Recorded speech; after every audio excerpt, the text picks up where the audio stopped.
બગુમરા ગામે ચોરી થયેલી ઇકો ગાડી તથા અન્ય મુદ્દામાલ મળી કુલ ₹2,95,000ના મુદ્દામાલ સાથે બે આરોપીઓને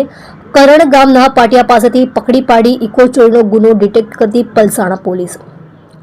મહેરબાન પોલીસ મહાનિરીક્ષક શ્રી પ્રેમવીરસિંહ સાહેબ, સુરત વિભાગ, સુરત નાઓની રાહબરી હેઠળ પોલીસ અધિક્ષક શ્રી હિતેશ જોઈસર સાહેબ નાઓએ મિલકત સંબંધી ગુનાઓ અટકાવવા તેમજ બનેલ ગુનાઓ શોધી કાઢવા માટે જરૂરી માર્ગદર્શન આપેલ હોય,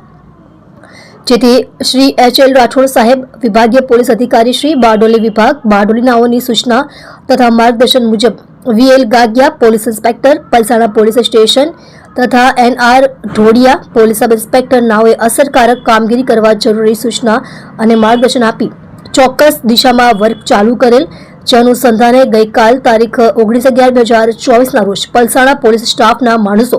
પોલીસ સ્ટેશન વિસ્તારમાં પેટ્રોલિંગમાં હતા. તે દરમિયાન ASI ભૂપતસિંહ અંદરસિંહ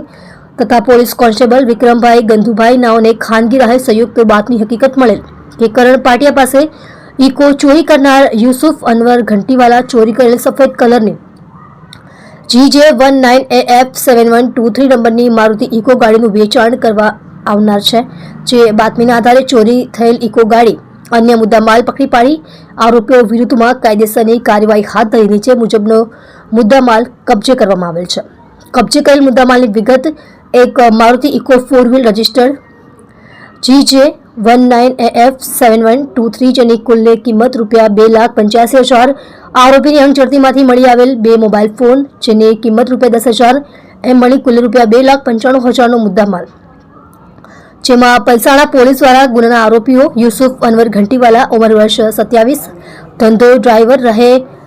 અલદરુ નીલકંઠ ઇન્ટરનેશનલ સ્કૂલની પાછળ, હોમ રેસિડેન્સી, રૂમ નંબર 510, તાલુકો કામરેજ, જિલ્લો સુરત,